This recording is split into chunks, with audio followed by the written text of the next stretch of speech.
Larry catches the biggest bass. What's going on, guys? Welcome back to another video. So what we're gonna do today is I'm gonna first take y'all fishing, and you're gonna see that first, and then we're going to do a kayak walkthrough, which we're about to do right now. So first, we're gonna go fishing. We're gonna go catch a few fish. I don't know where we're gonna go, what we're gonna catch them on, but we are going to do that. And also all the gear that we're using while we're fishing, it's gonna be linked down below in the description. So make sure to check that out.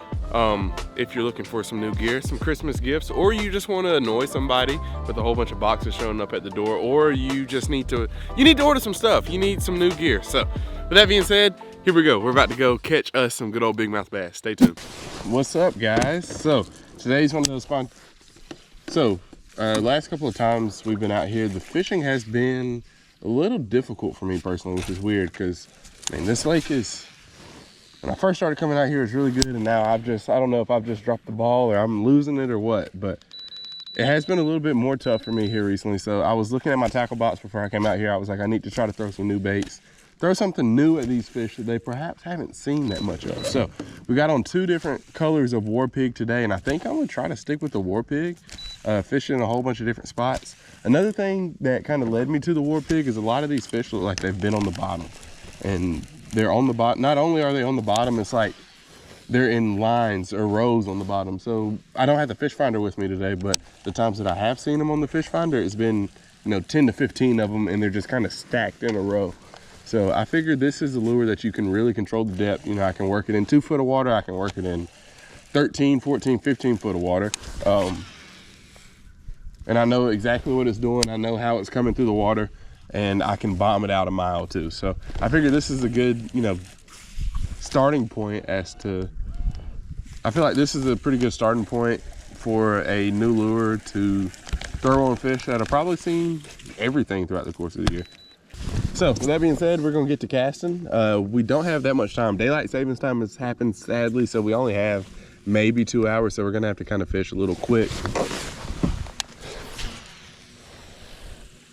Just really try to fish our high percentage areas.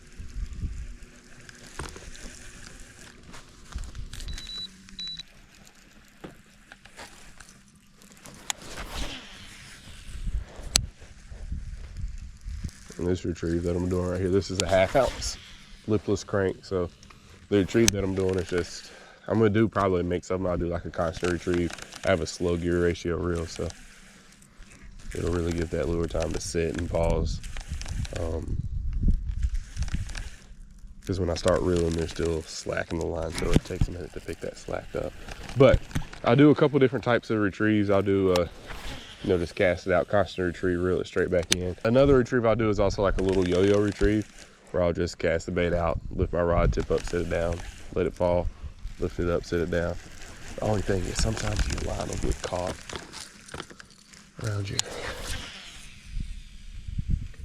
treble hooks.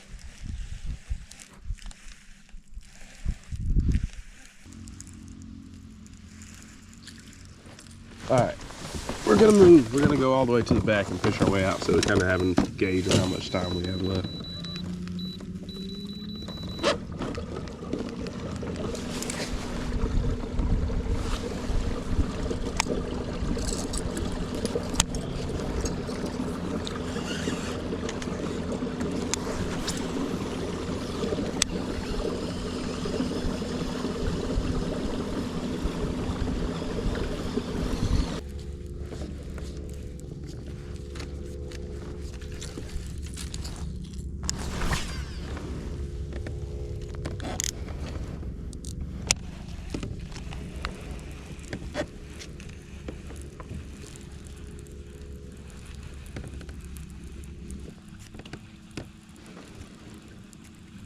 All right, guys, I'm gonna try to make sure I cast all different places, all different angles, just because I've seen fish in all different places out here. Like I've seen them out here, I've seen them up against the bank. They just seem like they're kind of everywhere spread out. Especially, I haven't really spent too much time out here in the evening. Normally I come out here mornings, midday, so could set up for a nice little evening of fishing.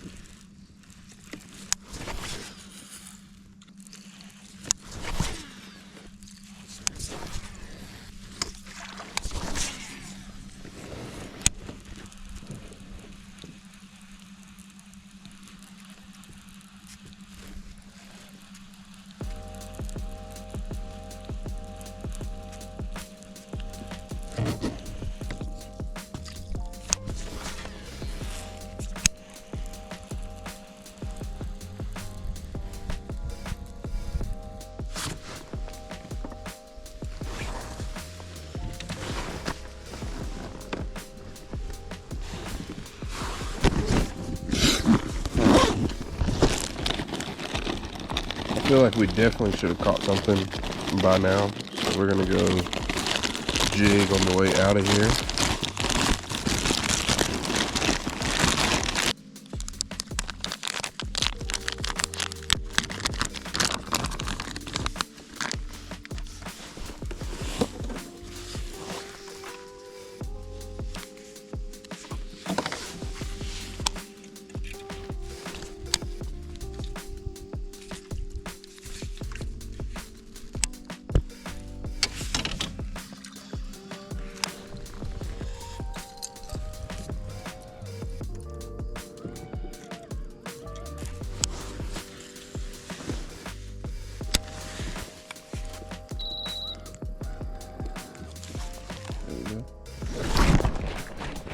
Good one. Oh yeah, baby. First one on the jig. Don't do that. That's the paddle. That's not the net. Come here. Come here. Come here. Boom, baby. First one on the jig. Let's go. Football jig.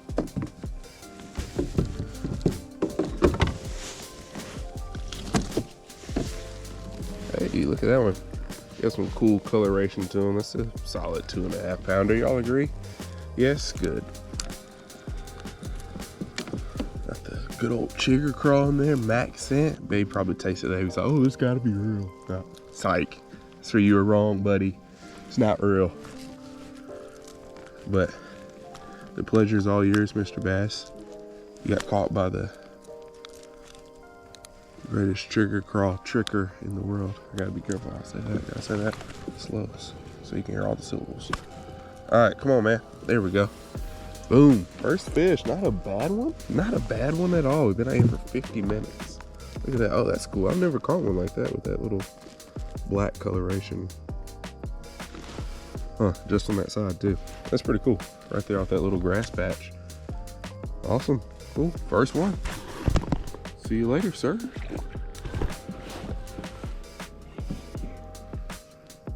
I was going to change out my chigger crawl because I'm a little superstitious about fishing them when they only have one pincher on them like that. But I mean, hey. Yeah, they're going to eat it. Shoot. I might start tearing a pincher off before I make a cast with it.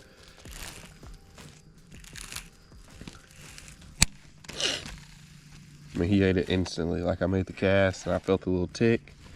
Oh, look. There's another one got it. Oh, dude, there was another one on that. Okay, I gotta take this off. There was another one on that. He was swimming with it. I don't know if he was big. But that's probably why my crawl is so far down, because he had it. Look how close I am to these fish. I might be 6 foot away from them. All right, chigger crawl. I like to cut this first little section of them off. Just feel like it looks a little bit better. Okay, got our football jig. I had been fishing with a skipping jig, which is kind of better for like fishing the boat docks and whatnot that we were doing while we were on Bankhead. I tied on this one today. This one's a football head jig. This one's just kind of, you know, this is your typical jig. Head looks like a football. Probably better for dragging and fishing areas where you don't necessarily have to skip. The Berkeley skipping jig's pretty cool, but I mean, once you kind of get the concept, you can pretty much skip any jig if it has the right head on it. But I do really like the skipping jig because it is like skipping a rock. It has that smooth head on the bottom, so it's like, I will say it probably is easier to skip it, but like once you get a rhythm with one of these, you can skip this one pretty much the same in my experience. Okay, let's not get too excited by that. Man, that's a good feeling. Catching one on a jig? I mean, the water's pretty cold. Water's probably 62, 63 degrees.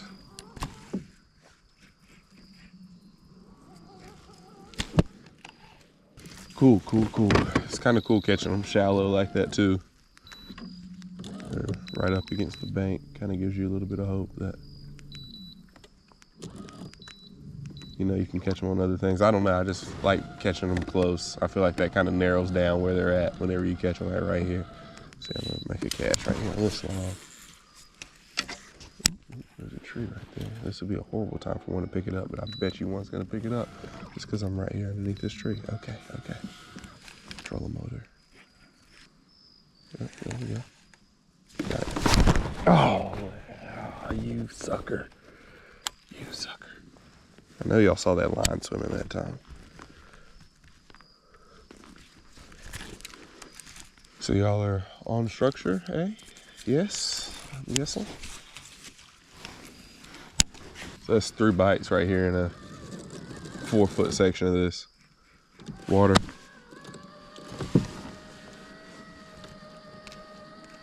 Okay, trolling motor, what are you doing? That is definitely not helping the cause. I don't know what you're doing, but you need to stop that now.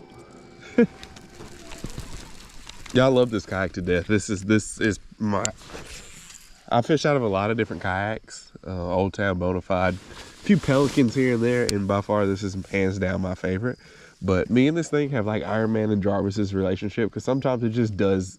It doesn't do its own thing. It's only like when it's in like spot lock. And it holds you, but it's just like that consistent noise when you're getting bites right here. It's just kind of like, yeah, it's probably not preferred by the bass. But I love this kayak to death. Like, it really doesn't bother me that much. And it's not every time. It's just, you know, when there's a fish literally right there, that's when it wants to do it. Okay, we're gonna get out of this spot. 'Cause I'm sure we can probably replicate that since we have something going for us, and also we probably just ruin this spot. Gonna be a responsible adult here. Retie, because I feel my line sprayed. Especially since we're getting bites and it doesn't take that long to retie. Hopefully y'all have been able to see.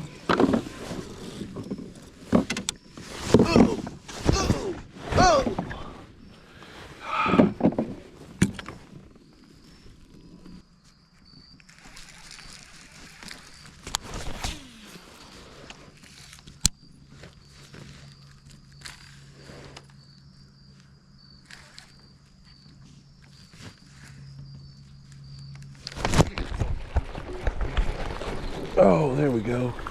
Bass? Yes, bass. Dude, why are these bass so shallow? He just pulled them at super hard too. Like he wanted to make sure I had it. Come here. It's a good pounder or so. I mean, perfect hook set size of jaw. Maybe not perfect, but.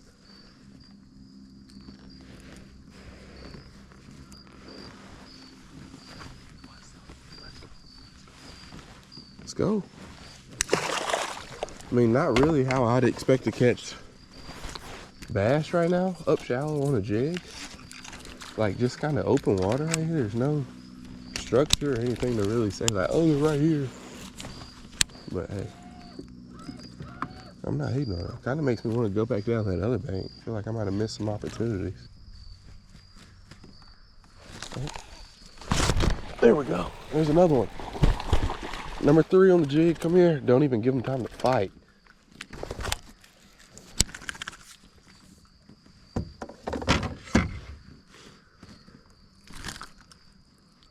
Hey, hey, hey, come here. There we go.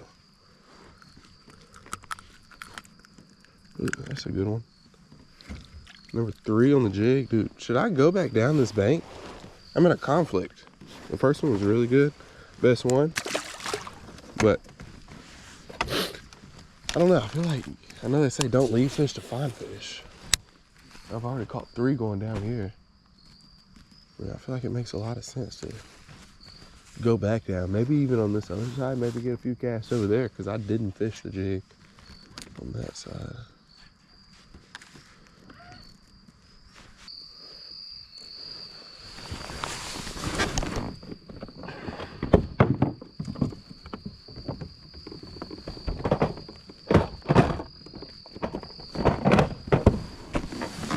Okay, I just broke off the black and blue jig. I'm gonna switch it up to a 3/8 ounce.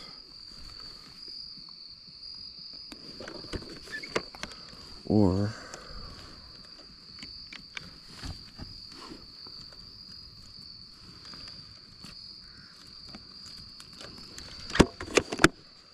Yeah, we're gonna go with this one. One with just a little bit of red in it. Maybe that'll fire them up, especially going back through another side or a side that we've already fished. And I'm gonna switch out my crawl on it just to put a fresh one on. Look, what is that? Wawa. Yeah. Wawa. Wawa. All right, boys, I don't know how much y'all can see. We still probably got, shoot, we got 10 minutes of good daylight. So we're gonna go back down the bank that we caught our first 3 on, our only 3 of the day. We had some pretty good bites down this one, or we had 2 good bites. It would have been nice to hook up on at least one of those, so it kind of made me feel like it was worth going down this bank. But when we found fish, and that side, just by looking at it, doesn't look like it have as much potential to fish. Kind of how this one is. So there's a couple more pockets over here, and they didn't look really as juicy as this one did. So we're gonna go down this one, take our time on it, make sure we fish all of our spots that look good, just because this is probably gonna be it for the rest of the day. And we got a new jig, got some red in there, got some chartreuse on the crawl, got a pretty good tasteful color combination. The jig even has a little bit of rust on it. Look at that. Got some red, green pumpkin, chartreuse, big profile. And we're about 3 casts away from not being able to see our line or lure when we cast it.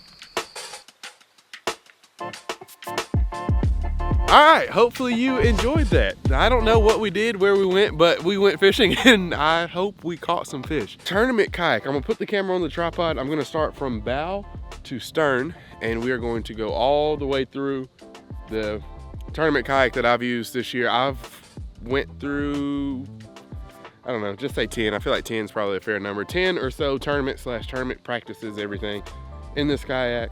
And this is how I take it out. I'm still kind of playing with it because this is really my first year of really taking like kayak tournament fishing serious. And next year is going to be like the legit year where I'll have to pay big money for the entry fees, and it'll be, and I'll be traveling and whatnot, going to go fish some of these tournaments. So I'm gonna show y'all how I have this one rigged out right now. I'm sure it'll probably stay the same as we start to travel around. All right, so here's the kayak. Old Town Autopilot 120. It's been, I've loved this kayak. This is probably my most favorite kayak. It comes from the factory with the trolling motor. You don't have to like put anything, you don't have to wire anything up. If you want to wire anything to this kayak, pretty much the only thing you're gonna have to do is maybe lights and a fish finder. All right, so first, this kayak is very heavy. It's extremely heavy, I'm not gonna lie to you. So one thing that I don't have pictured is I have a Wilderness Systems cart that I put underneath the kayak, and it helps me move it around on land, on dry land, or they also have beach wheels for it. So whenever I'm launching at a boat ramp, I can just pull the kayak up, go get the wheels, put the kayak on the wheels, and drag it to the truck or wherever I want to have it at. I don't have a trailer for this kayak.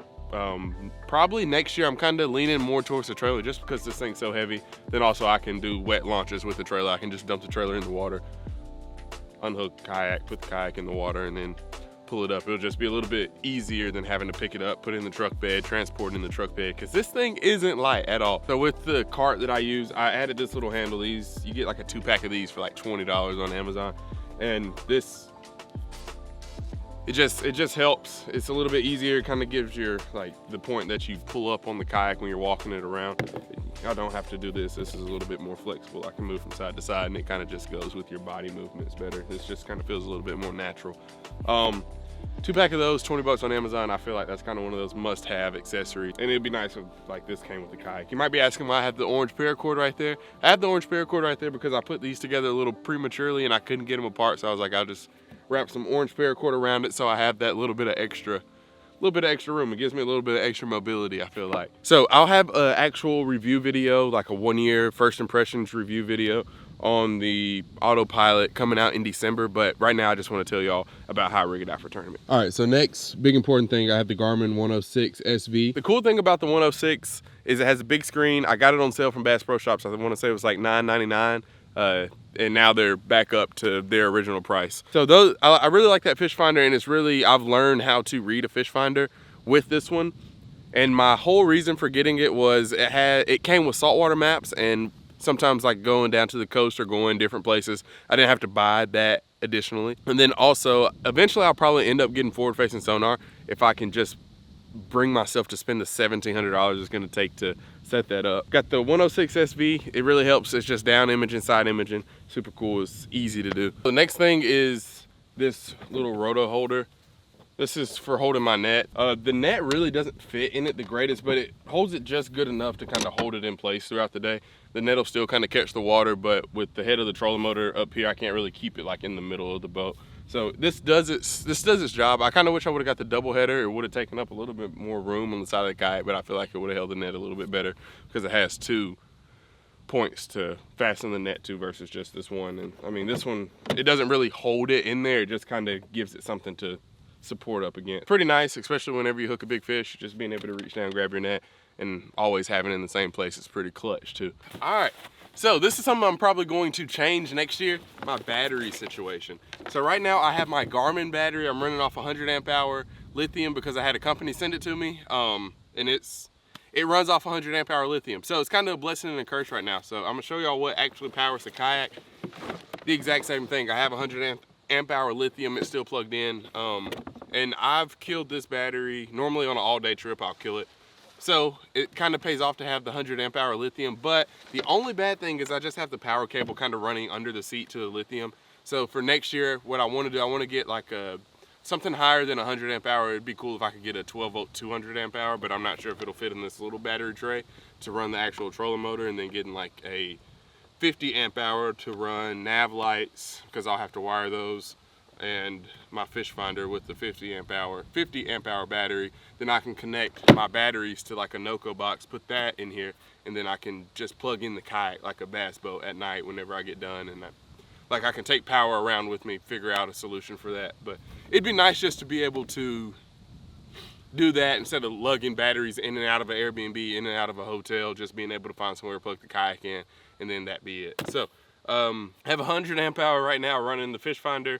and that's it. And then I have 100 amp hour running the actual trolling motor. So I mean, it gets the job done. It does what it's supposed to do. Moving on back, this is my soft plastics box. This is probably what y'all really care about. This is a 3700 size Plano day box. This is the best thing that I found to like carry my soft plastics around, and I just dump them all in here. And you can keep a lot. So like I have trailers, swim baits, generals, just anything that I think I might need throughout the day, I just throw in here. And it really doesn't have to be super organized in this bag because it's soft plastics. You can normally tell what they are by just touching the pack. So this is the tackle storage I use. This is the Yak Attack Black Pack. I have 5 rod holders on the back, or 6 rod holders on it. Then I just have these 3700 boxes. I like the small terminal box because, I mean, really don't have too much terminal. I don't really need the 3700 size, but and then I have the edge boxes for all of my cranks, lipless crankbaits, whatever I'm throwing for the day, all of that stuff. This holds roughly 6 of these edge boxes, 3700 size. Just kind of depends on which boxes I have with me, because some of them are thicker than others. So I'd say roughly, you could probably fit about 6 in there, and then you can always put 1 more on top. This is the 16 by 13 Black Pack Pro. I love it. Then I have my rod holders on the side. It came with 4, and then I added 2 more on the sides probably about a week ago, just because I wanted to take a couple more rods out with me. Normally when I go out, I try not to take that many because, I mean, I'm a firm believer in a 7-foot medium heavy can get most jobs done. So I like to take my 7-foot medium heavy, and then just kind of, you know, I might take like a chatterbait rod, or I might take a frog rod if I'm not taking like a chatterbait rod. It just kind of depends on where I'm going and what I think will be key in that body of water. So moving on back, we got the 360 light and our flag. This is really important. Visibility, being on a kayak, big lakes, big bodies of water, safety comes first. So you know, if you're watching this, I'd like for you to make it back home to your family, loved ones. So make sure you have a 360 light and a way for people to see you, a flag. Also, PFD paddle, those 2 are very important as well. So if you watch any of the tournament videos, you know I normally wear like a GoPro chesty, and I recently just added this. This is the Hero 8 Black. It's a GoPro I used to use, but the reason why I'm using this and not like a newer style GoPro is the new ones overheat. So like the chesty's kind of, I can fumble with it a little bit easier, but this one's kind of far out of the reach. So I just like to use this. The camera quality might not be as good, but at least I know it's not gonna overheat. So I have that on a, I don't even know what company makes this stick. It's just like a You can make one of these out of PVC. Don't spend a whole bunch of money on it. This one isn't the expensive one. Yak Attack sells one for like $100, and you could easily rig one with PVC pipe and just hot glue. I don't know, but those are too expensive. That's my hot take for the video. Then this is my cooler. This is how I take my lunch with me every day, and I just put whatever I want to have for the day in there. I'm out fishing right now, so I have that cooler rigged up, ready to go. Yeah, that's pretty much it. That's like the things that make this kayak special to me and how I like to rig it out. Nothing really too special about it. It's pretty much bare bones except for the fish finder and the roto grip and camera holder. I don't like a whole bunch of clutter, and I'll probably get the Yak. I want to do some lights, but I don't want a whole bunch of lights. I don't need a whole bunch of lights. I'll just wear a headlamp. I'm not like a big fancy. I don't want my name on the side of the kayak or anything like that. I just like to go fish. I want to be able to get all of my stuff. I don't want to have to rig anything extra up that I'm gonna need for 30 minutes. Just like to get out on the water and go get my fishing done. So I will have a video of like a actual review of the Autopilot 120 coming out here soon on the channel, just like a actual walkthrough of how I set everything up and how I like to go through like a day of fishing and navigation and everything like that. So that being said, I hope you guys enjoyed this. I hope you saw something that I did here. One of my 3 things that I do different from other people. Hopefully you might pick up on something, or there might be something that you're like, oh, I need to, try to do it like that. So one more side note. The only thing that I would change, there's one thing that I need to figure out. I think next year I want to see if I can't get a 136, because the tank well on this one is a little bit small when I put my battery and my soft plastic bag back here, and then also my cooler. I don't know if I need to go like 2 black packs just to put my extra batteries in and get rid of the cooler. No, because like in the summertime, then I'll be thirsty. Okay, let me think through it right here. We're gonna think through this together. Maybe I just need a smaller cooler. I want the little Yeti 10, but I just can't. Those things are just so expensive. Why are they so expensive? Yeah, but the only thing that I wish that I had on this kayak that I don't have is just a little bit more space behind me. And like, I'm not out of space, but it's just, it's hard to maneuver sometimes. That's my extra spiel for the video. All right, see y'all. Peace. It's about to rain, and I want to go catch a couple more fish, so I gotta go. Chasing the bag, I'm racing the clock. Look at them flock, watching them flop. Used to see this in my sleep when I ain't had shit on my thoughts in the car. I really was lost. Now I'm public with the soundscapes.